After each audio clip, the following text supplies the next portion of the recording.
Bienvenidos a La Plaza de Toro, un podcast donde discutiremos sobre los temas relevantes de la plaza pública, política, deportes, entretenimiento y todo lo que hace interesante a la vida. Como parte de la miniserie titulada ¿Por qué no crecemos?, el día de hoy platicaremos sobre la fragilidad fiscal en países con vastos recursos naturales con Fausto Hernández Trillo. Mi nombre es Miguel Toro, acompáñenme a abrir las puertas de la plaza.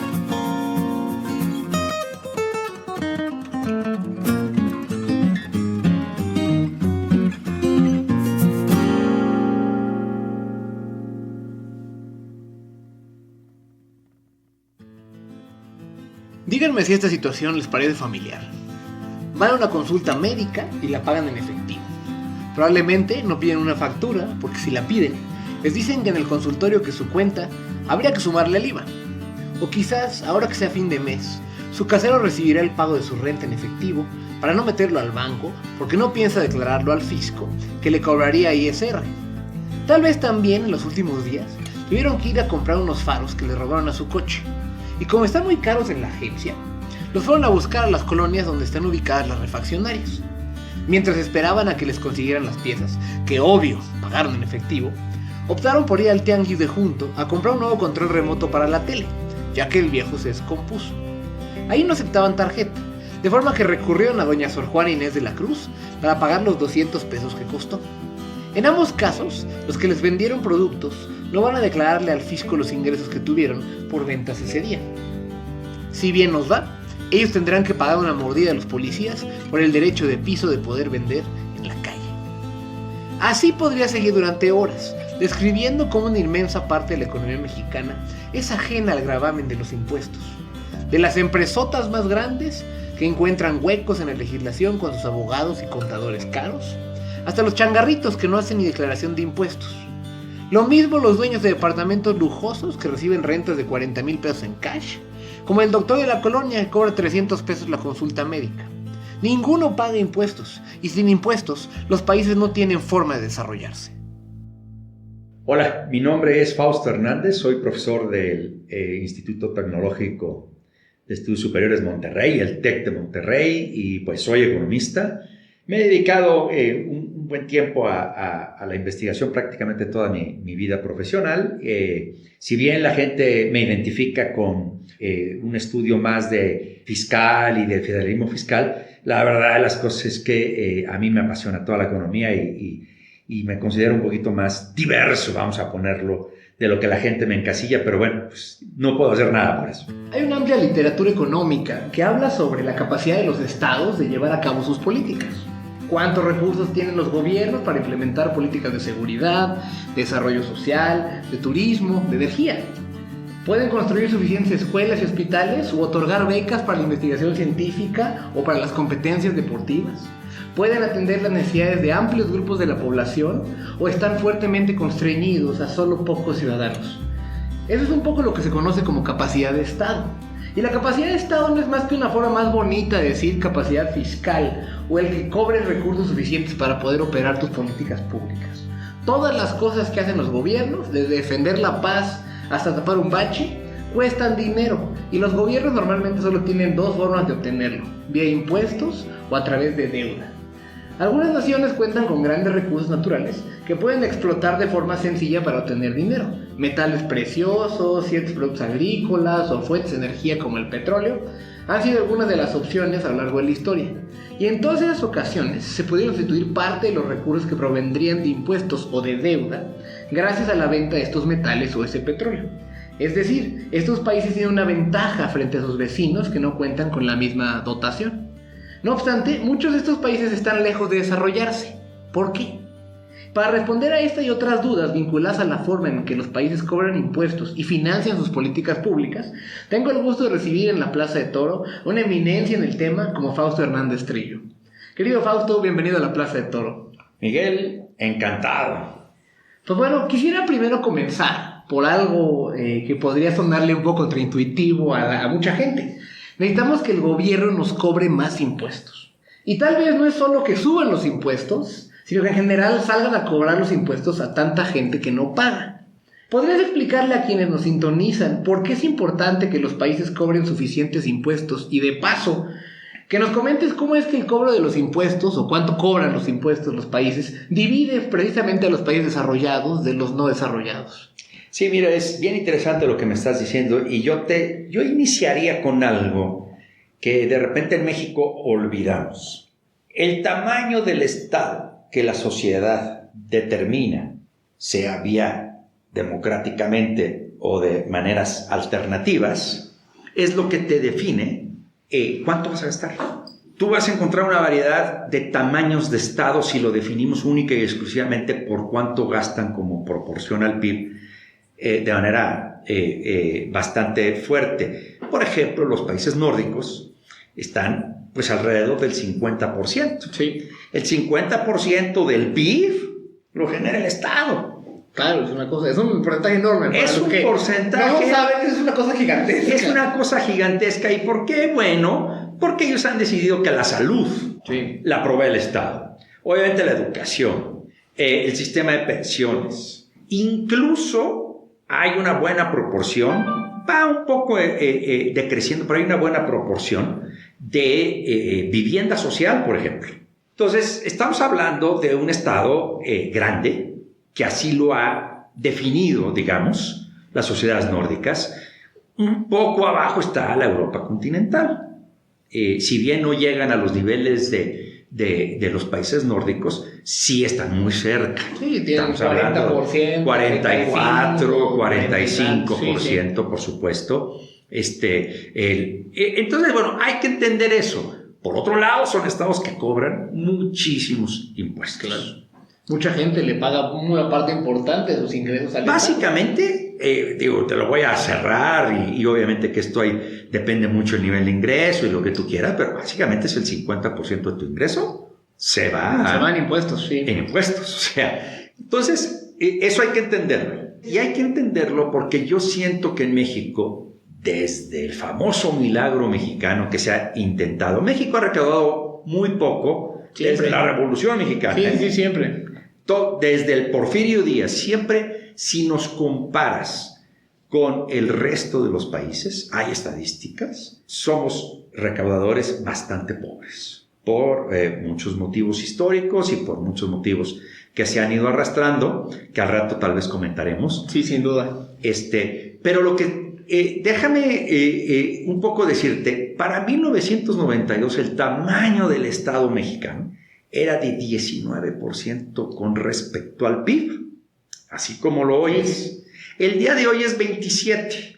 Tú me dices, 1992, más o menos 30 años, 20 y tantos años, pero sorprendentemente, quien eleva esos 8 puntos porcentuales con respecto al PIB, el tamaño del Estado, son los dos gobiernos panistas, paradójicamente. Tú sabes que en Estados Unidos los republicanos son los que incrementan el déficit y los demócratas son los que lo bajan. Trump trae un déficit brutal con su Tax Cut Reform de hace 2 años. Aún los gringos que son, vamos a poner el anti-Estado y el pro-mercado, el tamaño del Estado está alrededor del 30%. No es mucho más que el nuestro. No es un Estado pequeño tampoco. No, bueno, sí, no. Uno esperaría que siendo el anti-estado tuviera alrededor del 18%, y no, tiene 30%. Incluso nosotros tenemos un poco menos. Dicho esto, la pregunta es si ese 27% que tenemos de tamaño de Estado es un monto suficiente para cumplir las obligaciones que nos marca la Constitución Política de los Estados Unidos. Esencialmente esa es la pregunta detrás de eso. Eso es. Entonces, a ver, y siento que siempre que se intentan hacer reformas fiscales en este país se dice, México recauda muy poco con respecto a los países de la OCDE o incluso con respecto a la mayor parte de los países de América Latina. Rara vez decimos, a ver, la Constitución Política de los Estados Unidos mexicanos es muy clara en cuáles son las obligaciones de gasto del Estado. De acuerdo a eso, nosotros llegamos a una conclusión de que nuestro Estado debiera estar gastando alrededor también, ¿sí?, entre 30 y 32%. Por supuesto que esto depende de metodologías, etcétera, pero ese es más o menos lo que llegamos, Jorge Chávez y un servidor, de 30 y 32% de tamaño del Estado, dada lo que le asigna la Constitución. Claro, las obligaciones que tiene que cumplir. Sí. Entonces, muchas veces cuando uno dice, a ver, quiero una reforma fiscal, no es porque recaude poco o mucho con respecto a Guatemala, Suecia o Japón. Es porque el Estado no puede sufragar sus obligaciones de gasto establecidas en la Constitución Política de los Estados Unidos Mexicanos. Entonces, en el momento en que nosotros planteemos eso a la ciudadanía, es probable que cambiemos esa narrativa, es probable que podamos incrementar, si tú quieres, marginalmente las probabilidades de aprobación de una buena reforma fiscal. Ahora, ¿por qué hemos recaudado poco históricamente? Esto es motivo, tú lo sabes, de debate, y aquí nos podemos... Me traes a alguien más y nos vamos a dar un buen entre. Sí. Porque pues todos tenemos hipótesis distintas. Obviamente que mucha gente te va a decir, bueno, eso es el reflejo de la falta de Estado de Derecho del país. La falta de Estado de Derecho del país pues te lleva a que la evasión pues no se castigue. Tú sabes, ahora mismo se están llevando ciertas acciones para que tenga más dientes la autoridad recaudatoria. La pregunta es si va a tener la capacidad de hacer valer esta nueva reglamentación o este nuevo marco legal que se le está poniendo a la recaudación.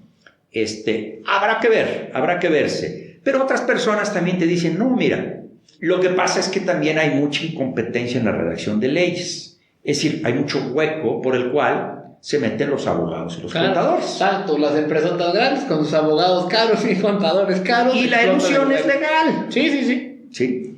La otra que te van a decir es, bueno, es que lo que pasa es que también el órgano recaudador tiene mucha corrupción, que probablemente también lo tenga. La otra es que en sí el sistema no es consistente entre sí. ¿A qué me refiero con eso? En que muchas veces tú dices, bueno, yo le voy a exentar o voy a tratar con ciertos privilegios fiscales al sector agrícola o el sector de autotransporte. Claro. Bueno, hay casos en que hay empresas que no tienen nada que ver con el sector agrícola y le encuentran por ahí una pequeña actividad. Claro, y lo aprovechan. Y lo aprovechan y de ahí se agarran. Hay empresas en telecomunicaciones que están en servicios financieros y hay empresas en servicios financieros que están en telecomunicaciones. Entonces, hay falta de consistencia. Entonces, hay que cerrar esos privilegios, esos huecos de falta de recaudación. Y luego, si a eso le agregas, hay toda una literatura, aunque este es un estudio que es a nivel de muchos países, tú sabes que... Sí, que no le dice el cross-section. El cross-section a veces te dice, ok, está padre, pero a lo mejor tu país es el outlier, ¿no? Tu país es el punto aberrante y no necesariamente va por ahí. Pero te lo voy a decir, digo, muchas otras sociedades se ha encontrado que la calidad del gasto está asociada a la recaudación. A la disposición de pagar impuestos. A la disposición de pagar impuestos. Déjame ponerte un ejemplo. Eso siempre me llamó a mí la atención. Y tengo un ejemplo muy pequeñito que hice lo hicimos con un colega que se llama Alexander Elvitar.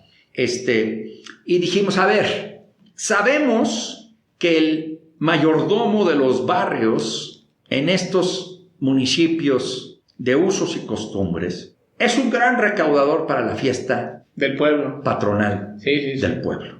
Nos fuimos a investigar la recaudación de predial y es, no te miento, 20, 30 veces menos el predial que la fiesta. Entonces, a ver, se está recaudando.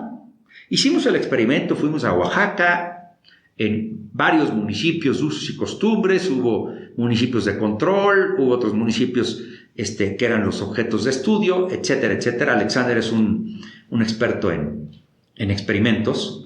Y lo que encontramos es que la población está dispuesta a pagar, a pesar de que es más caro, ojo, Sí, claro. la contribución para la fiesta, porque tiene un bien tangible. Ve el mezcalito, ve el pulque, ve el mole, ve la banda, ve los juegos pirotécnicos y ve la iglesia con flores. Ve los bienes, los bienes que le provee sustituto del Estado. Así es. Y cuando va y paga el predial, no ve nada. No ve nada. Entonces, es bien interesante. Esto más o menos te ratifica que, pues, cuando tú ves que tu predial y tu calle exactamente enfrente está llena de baches, Sí, no tiene ningún incentivo. No tienes ningún incentivo. Y eso pasa a todos los niveles de ingreso. Cuando yo veo los comentarios de los vecinos en el grupo de Facebook de la colonia de Bosques de las Lomas, acá en la Ciudad de México, colonia, para los que no ubiquen, donde esta es una colonia de alto ingreso, pues constantemente se quejan de que pagan mucho en agua, pagan mucho en predial y que tienen una serie de servicios muy deficientes. Pero, digamos, supongo que es algo que pasa en muchísimos municipios, en muchísimas colonias donde la gente ve pues servicios públicos deficientes y no de acuerdo a lo que están necesariamente pagando. Ese es otro motivo. Y en el caso de México y América Latina, pues la informalidad. Ah, sí, bueno, también. Que va bien relacionado con el Estado de Derecho. Sí, sin duda. Va muy relacionado. Pero vamos a separarla porque ya literalmente la literatura lo separó. No deberíamos haber separado estas dos cosas porque van chicle con pegado, eso que ni qué. Sí, sí. Pero la informalidad, obviamente, pues es como su nombre lo indica, es una economía paralela que no está sujeta al radar de las autoridades fiscales. Y qué bueno que subraya lo de las autoridades fiscales, porque a la hora de la verdad la informalidad, estos puestos en la calle de vendimia, de comida, pues sí pagan algún tipo de impuesto, pero no es un impuesto que va al SAT o al fisco, es una mordida o un derecho al piso, es un derecho que ya sea que paguen a los policías de los municipios, de las alcaldías, o inclusive a veces al crimen organizado. Entonces sí pagan, entonces sí tienen que no les entra íntegro el ingreso, lo quiero decir, pero no acaba necesariamente ese dinero en las arcas del Estado. Ahora, acabas de decir algo bien interesante, con un colega aquí del TEC, hace muchísimos años, Andrés Zamudio, encontramos... Eso fue en el año 2002 o 2003, por ahí. Con el uso de la encuesta de ingreso-gasto de los hogares, tiene sus supuestos que pueden ser relativamente heroicos. Sabes que los economistas nos peleamos siempre por eso. Pero bueno, te voy a dar el resultado, más allá que puede estar sujeto a ciertas críticas. La gente asocia informalidad con comercio ambulante. Con tianguis. Pero pues todos los que no les pagan la seguridad social en una empresa grandota también son informales. Calculamos ahí cuál era el tamaño en recaudación de este comercio callejero informal del total de la formalidad.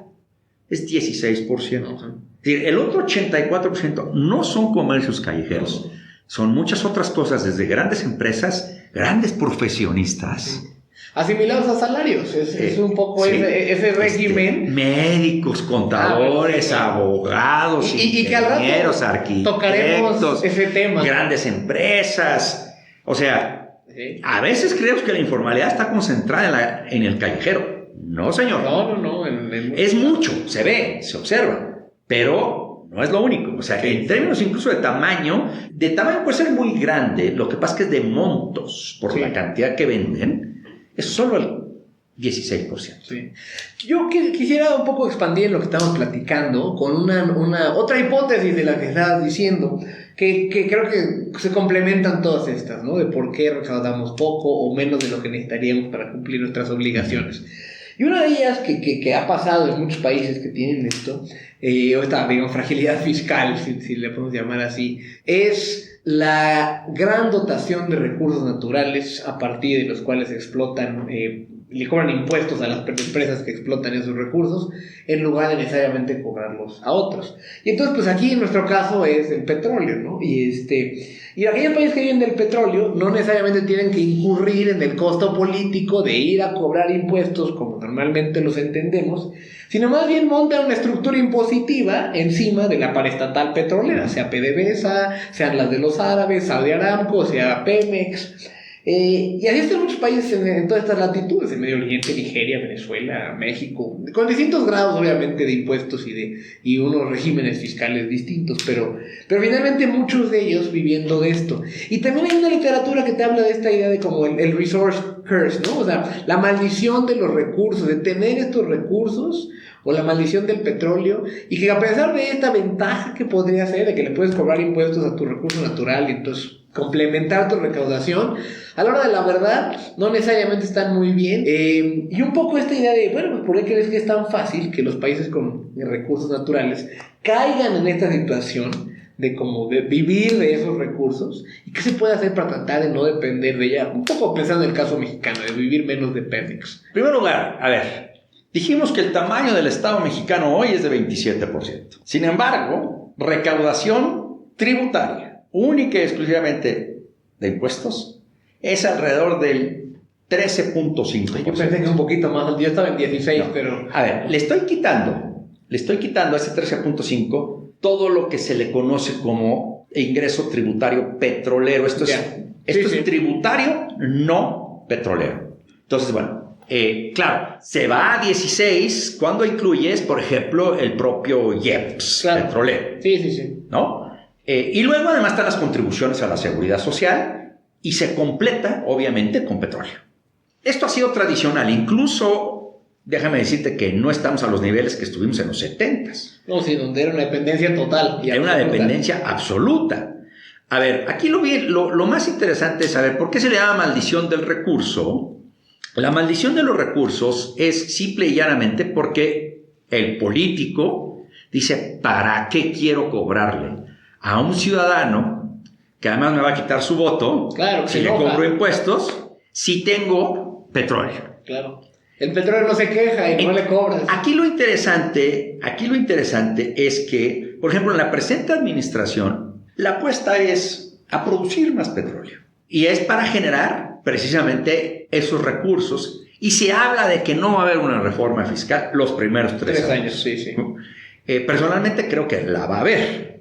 En el 2021 se va el paquete va a incluir una gran reforma. No va a quedar de otra, verdaderamente. No va a quedar de otra. Entonces, obviamente que la maldición de los recursos ha sucedido en todos lados. Es básicamente, México ha tenido a lo largo de la historia, lo que pasa es que es volátil y eso es lo que los políticos sí lo entienden, pero si les toca la suerte, se hacen de la vista gorda. Déjame, para ser muy claro, y seguramente tenemos un auditorio muy joven, entonces déjame poner ejemplos más recientes, ¿no?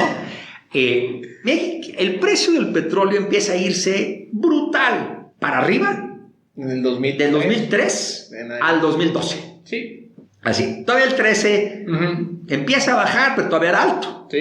Estaba en 100, en 89. Exacto. 85, sí. Entonces, a ver, recaudábamos muy poco, todo el mundo. En el 2001, 2002, lo único que hablábamos era de reforma fiscal porque no se veía cómo iban a subir los precios del petróleo. Sí, pues la reforma fiscal que intenta Fox, del famoso IVA de alimentos y medicinas es 2001 y que ya no se hallaba cómo. Y nos cae la guerra de Irak, y entonces ¡pum! Entonces los precios, y se olvida el político de una reforma fiscal.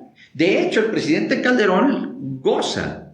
Le toca la mala suerte, paradójicamente, la crisis del 2008-9, Sí. Pero paradójicamente le toca una gran suerte en términos de ingresos públicos. Sí. O sea, él incluso puede tener un poquito de política anticíclica gracias a los ingresos petroleros, que fueron brutales. Y por eso te digo, ¿quién subió estos 8 puntos porcentuales de 19% a 27%? Los secciones panistas, pero mucho. Pero fue por el petróleo. Exacto. Fue por el petróleo. Sí. Entonces, ahí se nos olvida de que es necesaria una reforma fiscal. Porque yo como político tengo los recursos que necesito para mis programas sin el costo político. A lo largo de este episodio hemos estado conversando con Fausto Hernández Trillo, economista de amplia trayectoria en el sector público, además de profesor e investigador del Tecnológico de Monterrey, sobre la fragilidad fiscal de los países en el mundo. Tras la pausa, iremos a fondo sobre los principales problemas fiscales de México y su reflexión sobre cómo atenderlos. Estás escuchando La Plaza de Toro. No le cambies.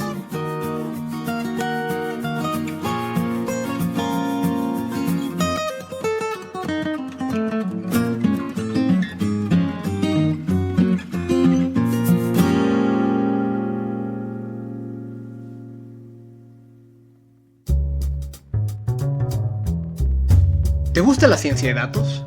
¿Te llaman la atención los problemas de la sociedad? El TEC de Monterrey tiene la carrera para ti.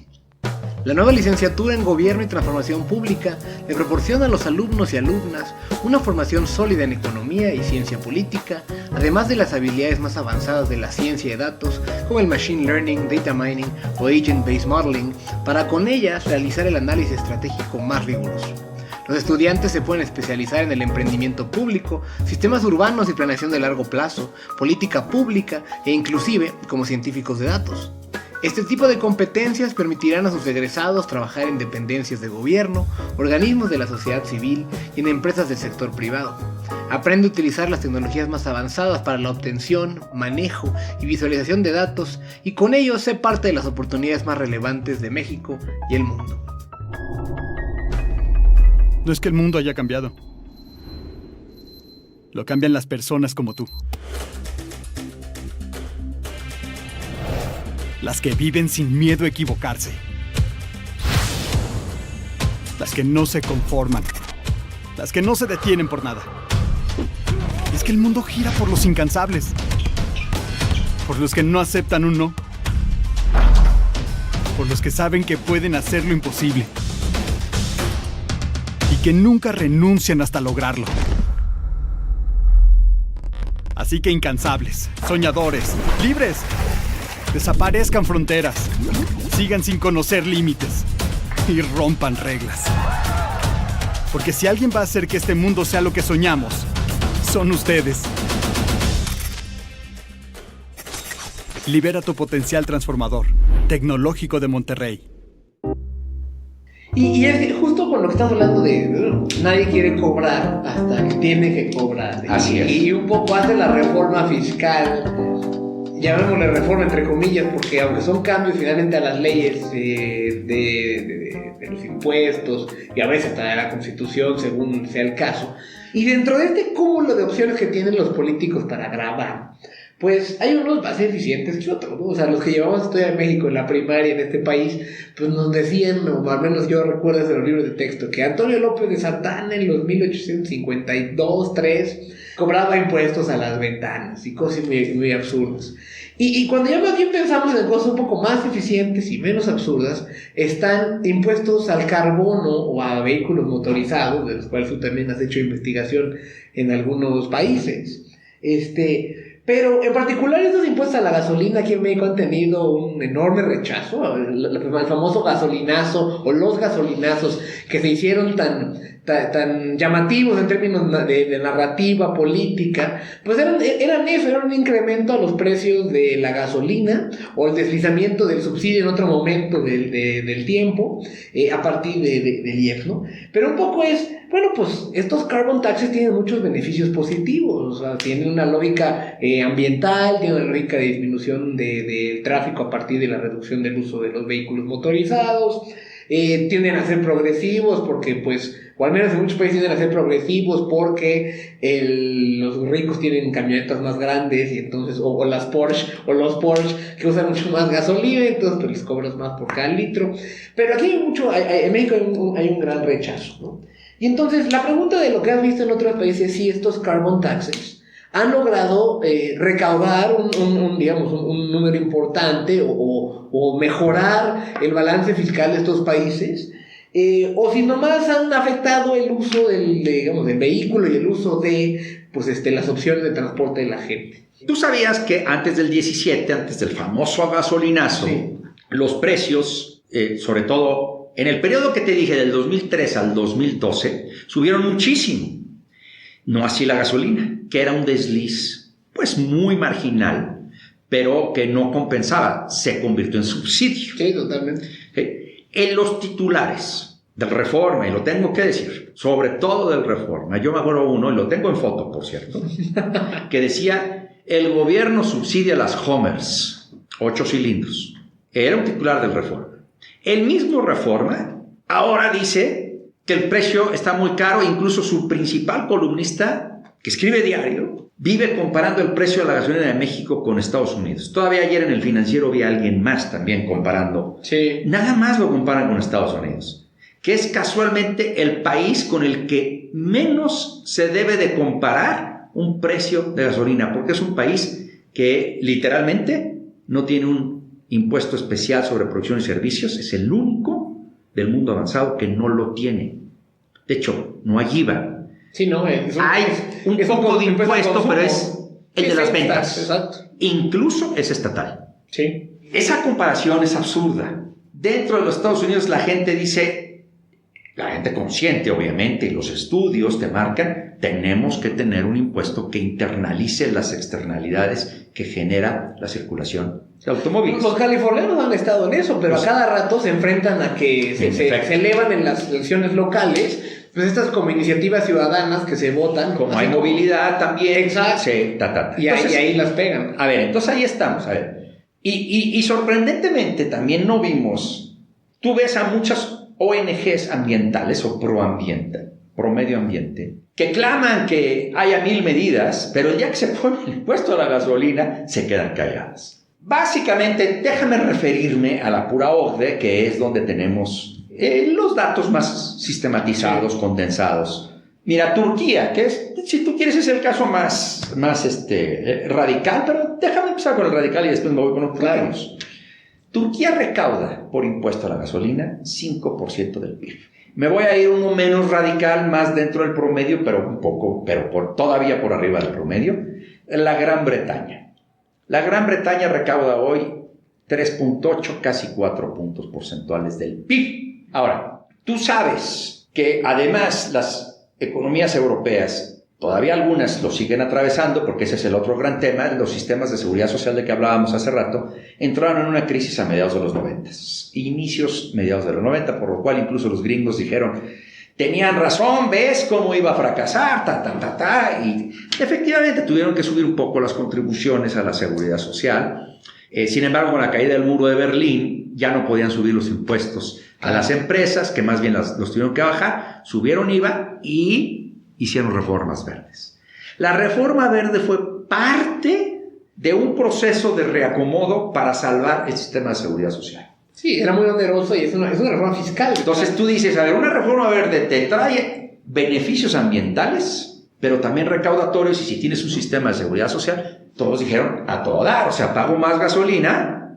Ahora, obvio, cualquiera te va a decir, sí, pero allá tienen buenos sistemas de transporte, sí, lo cual es completamente cierto. Entonces, a ver, de que se tiene que poner, ¿por qué un automovilista le tiene que cargar con sus 3 externalidades que genera, ¿no? Negativas. 1, contaminación. 2, accidentes. Y 3, congestión. Entonces, bueno, a mí me preguntas en el 2017, ¿se necesitaba? La respuesta es sí. ¿La forma como lo hicieron? La respuesta es quién sabe. Porque mira, incrementaron el subsidio al transporte público cuando lo hicieron. Cuando te diga la reforma verde, y voy a recaudar 4 puntos porcentuales del PIB, es un chorro. Sí. Pero a la vez voy a dar mejor salud, a la vez subsidié el transporte urbano, y a la vez puse una tarifa diferenciada. O sea, la gasolina, diésel, a ellos no se les aumentó en transporte público. Y además se aumenta el subsidio al metro. Entonces, ¿cómo lo hubiera hecho yo aquí en este país? Yo hubiera anunciado que al transporte público no se le elevaba. De alguna manera tú puedes dar vouchers, puedes dar... Claro, sí, hay formas de compensar. Muchas formas de decir, sin embargo, esto no le va a pegar al transporte público.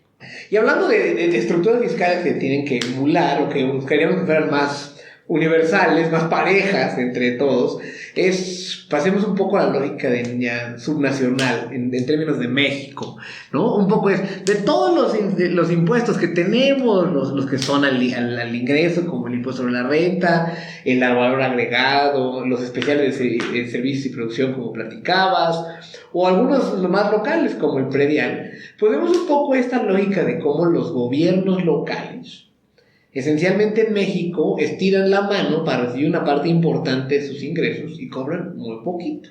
Entonces tenemos este mundo un poco al revésado, donde tienes un gasto esencialmente descentralizado que se hace en las entidades federativas y también del mismo gobierno federal, pero en las distintas cosas de las entidades federativas, y una recaudación, poco o mucha que sea, bastante centralizada, ¿no?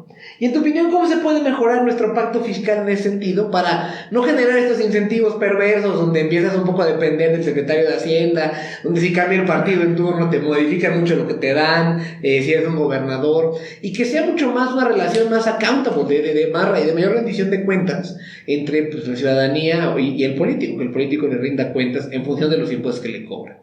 Ya estás tocando un tema desde mi punto de vista neurálgico para la economía del país, del que todo el mundo hablamos, pero yo creo que es el más difícil de resolver. O sea, ahí es, digamos, que esta cosa que todo el mundo ve al elefante, pero cómo lo atacamos, tocas muchas fibras. Y es muy difícil. Y hay problemas muy, muy graves. Sin embargo, déjame iniciar también porque creo que es importante el contexto histórico. Todavía, no hace mucho, te estoy hablando antes de 1980.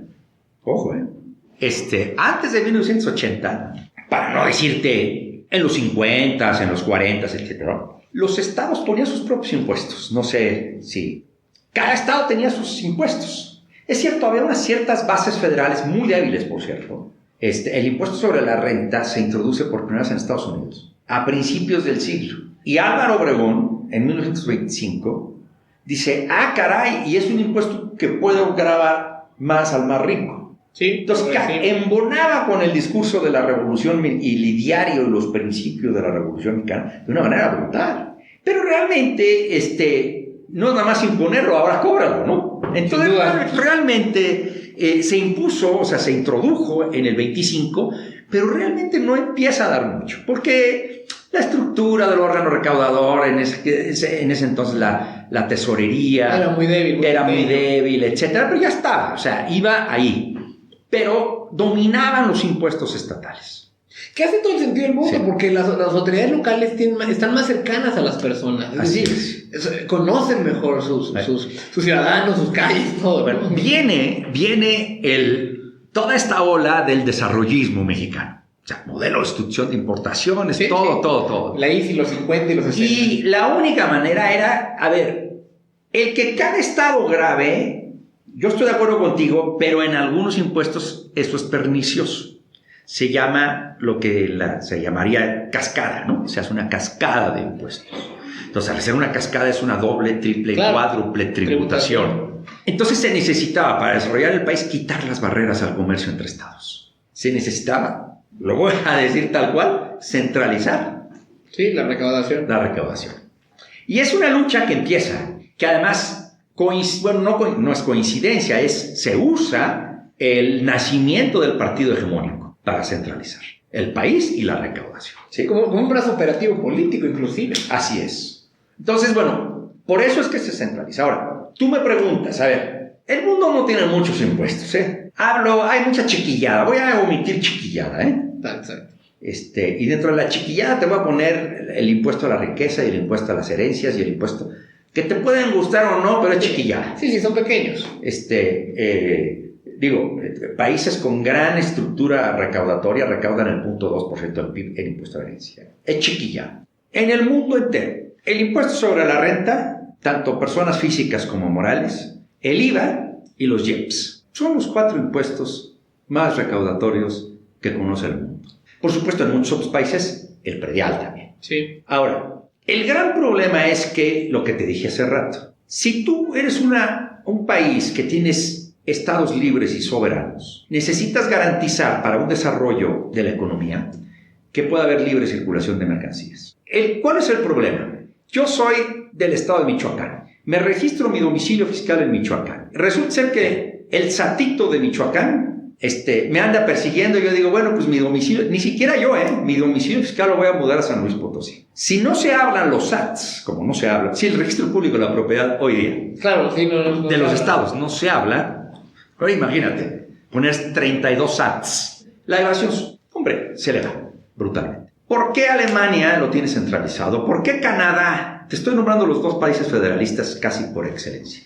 Porque es más eficiente, hay economías de escala, de alcance, es más eficiente. Todo impuesto que tenga movilidad, donde la gente se pueda mover de un lado a otro, quien tiene la fotografía completa es la federación. En general, el IVA es todavía peor, porque el IVA...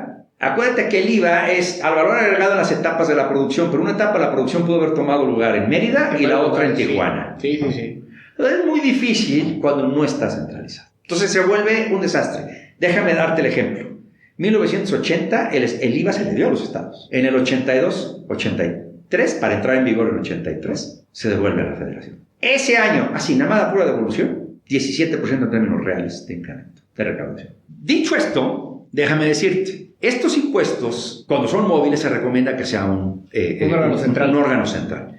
Sin embargo, eso no te quita que no lo puede hacer, que ha hecho, que tiene Estados Unidos, que tiene Alemania, que tiene Canadá, que cuando tú ves los estados y los municipios recaudan más que en México. Aquí en México es el 96% de todo lo que ingresa públicamente es el gobierno federal y solo 4% estados y municipios. Cuando tú ves la cifra promedio en la Europa continental es 60-40. Y entonces tú dices, oye, pero espera, me estás diciendo que los impuestos recaudatorios los tiene el gobierno federal, que son los de más potencial recaudatorio. Y eso nada más representa el 60% del 100%. Déjame decirte cómo lo solucionaron ellos. Lo solucionan ellos dando el famoso, le llaman piggyback, como un... Sí. Déjame ayudarte, compadre, ¿no? Déjame ayudarte, compadre. Sí. Entonces, el gobierno central pone una base, déjame decirte, por decirte algo, 20% de ISR, y le da la libertad de poner una sobretasa al Estado, e incluso a los municipios. De tal manera que puedes terminar con 30%, pero la federal se come 20 es 20 porcentuales de eso. Sí. Aquí el punto es, el SAT central sigue recaudándole a los estados y municipios. Es decir, el estado le dice, Michoacán llega y le dice al SAT, ¿sabes qué? Tú tienes 20% federal. Yo le puse 5% todo en mi estado. Entonces, el SAT, como ya tiene todos los sistemas, a los michoacanos les cobra 25%, claro, y les participa el 5% a Michoacán. Esa sería mi sugerencia. Yo creo que esa es la solución. Ahora, implementarla en México por cuestiones políticas creo que es muy difícil. Ahora, si yo hiciera eso, ojo, si yo gobierno federal, que de por sí recaudo nada más 13%, voy a dejar de recaudar, porque lo voy a bajar a 20, voy a dejar de recaudar 3 puntos porcentuales o 2 puntos porcentuales. Tengo que transferir responsabilidades de gasto a los estados. Sí, también. Entonces, si yo estaba encargado antes de dotar educación, ahora ya no. Sí, no. Digo, estoy poniendo educación por ponerla, no quiero... Sí, pero podría ser salud, podría ser salud, podría ser seguridad pública, lo que quieras. Sí, la función que sea. Entonces, hay que transferirle. Pero ahí es donde veo lo difícil, porque tienes que rediseñar el federalismo fiscal. Claro, sí. En la parte final de este episodio, platicaré con Fausto Hernández sobre el nuevo paquete fiscal 2020, presentado hace unos días en el Congreso de la Unión. ¿Le va a alcanzar al gobierno para pagar todas sus políticas públicas? ¿Qué consecuencias puede tener el que haya desbalances? ¿Siquiera es relevante tanta discusión en medios sobre el presupuesto? Al volver de la pausa, estás escuchando La Plaza de Toro.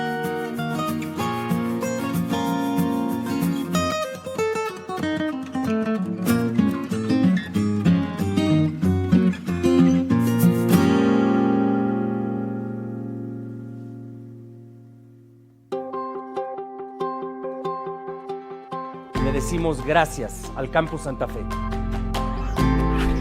Esta es la cuna donde se gestó, con el liderazgo y respaldo de Monterrey, la transformación de la Escuela de Gobierno del TEC. Orgullosos de nuestra historia y agradecidos con nuestros fundadores, estamos listos para llevar este proyecto a un nuevo nivel de trascendencia. Y por eso, hoy le damos las gracias a esta, que ha sido nuestra casa. Y decirle hola a la que será la próxima. Esta será nuestra nueva sede en el corazón de la Ciudad de México, en Mixcoac. Te invitamos para que la conozcas y la hagas tuya.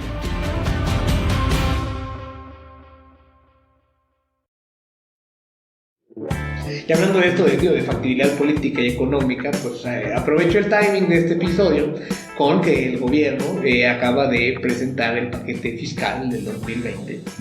Y en él, pues, vienen una serie de cosas, en el sentido de, más allá de si está un poco sobreestimado, no sé si un poco, pero sobreestimado los ingresos por la parte de la producción petrolera o inclusive de las expectativas de crecimiento, pues, sí tienes... El gobierno, como está atado un poco a las manos porque el presidente propuso en campaña que no iba a subir, ¿no?, los impuestos, lo que platicabas, ahora tiene que cobrar más. Y entonces una de las cosas que están intentando esa lógica de evitar que gente que recibe pagos en efectivo, en este caso en viviendas, o los factureros que están haciendo facturas fantasmas, no estén haciéndolo y puedan de ahí recaudar un poco. Entonces aquí son dos preguntas un poco para finalizar. Uno, en general, ¿cómo ves el paquete fiscal 2020? Y dos, si esta idea de ir a cobrarle impuestos a distintos grupos, Tenemos una parte de lo que llamamos de los factureros y otra parte, en general, la gente que tiene vivienda y que la cobra en efectivo u otras prácticas similares, si les van a dar los recursos para lo que están intentando hacer. Déjame empezar con el paquete. El paquete, pues, no voy a decir cosas muy distintas, tal vez voy a matizar un poco. Mi primer matiz es, de hecho yo lo escribí por ahí en una columna yo lo hice hace 4 o 5 años. Estaba un gobierno, entre comillas, relativamente moderado en términos fiscales. Hace 4 o 5 años dije, a ver, ¿por qué es tan importante el presupuesto y por qué hay tanta parafernalia en los medios para el presupuesto? Y mira, tengo los años suficientes como para ver que esto tiene que ver con el surgimiento mucho de la famosa sociedad civil. Para bien, no estoy criticando, pero en el 97 no era muy importante. Tú no lo veías en la prensa. Pero también es cierto que hay indicadores de desempeño dentro de la sociedad civil con los donantes y hay que, pues, tratar de, entre comillas, hacer más ruido para ver quién es el que tiene el mayor número de entradas en la prensa. Eso también lo tengo que decir. Sí. La organización A, B y C se andan peleando a ver quién tiene más entradas en la prensa. Entonces, los medios le entraron también al juego. Y resulta ser que también a los propios comentaristas como tu segura servilleta, pues decimos, oye, pues qué bueno que ahora se fijen, pues ya me buscan más los medios. Claro, ¿no? sí. Entonces aquí hay un rollo que es de incentivos, bien interesante. De incentivos un poco encruzados. Entonces, por un lado está esta parte muy buena de que tenemos buenos análisis de lo que va a pasar en el presupuesto. Y por otro lado también tenemos a veces una sobrereacción a lo que en realidad es un presupuesto. Ahora, tiene mucha importancia un presupuesto. Lo primero que le tendría que decir a la gente es, el primer cálculo, por cierto, lo hicimos en 1996 para 97. Mi colega, bueno, en realidad fue el Banco Mundial y me contrató a mí para que lo hiciéramos en conjunto con Steve Webb. Y en aquel entonces llegamos a la conclusión, lo hicimos para varios países, en cuánto del presupuesto estaba comprometido ex ante. En aquel entonces fue 87. Hoy día está el 93, 94 por el rollo de las pensiones, incluso va increciendo por las pensiones. Entonces, a ver, está comprometido. Comprometido ex ante en el sentido de que tienes que pagar la nómina de los maestros. Comprometido ex ante en el sentido de que tienes que pagar la nómina de los médicos, del ejército y de la policía. Sí. Eso se lleva todo, ¿eh? Médicos, enfermeras, maestros, ejército y seguridad pública, policías. Eso se lleva el 80% del gasto programable, no del gasto total. ¿Sí? Entonces, eso se lo lleva todo. Luego, hay que dar participaciones, están por ley. Hay que dar por ley. Hay que dar a los estados y municipios X, Y y Z cosas. Por ley hay que poner todos los órganos autónomos. Hay que fondearlos. A ver, entonces eso me lleva a 93%, para no hacerte el cuento largo. Puedo reducir algo, de hecho López Obrador lo ha hecho, pero ¿sabes cuánto ha reducido? Al 92%. No, pues sí. Ese es el tamaño de los recortes. Y me dices 45% menos en gobernación, bueno, pues bajó un poquito. Sí. Es cierto. A lo mejor ni siquiera es que estén ganando tanto y van a perder en gobernabilidad. Por supuesto. Y en talento. Y en talento, es otra cosa. Pues, déjame dejarlo así. Sí.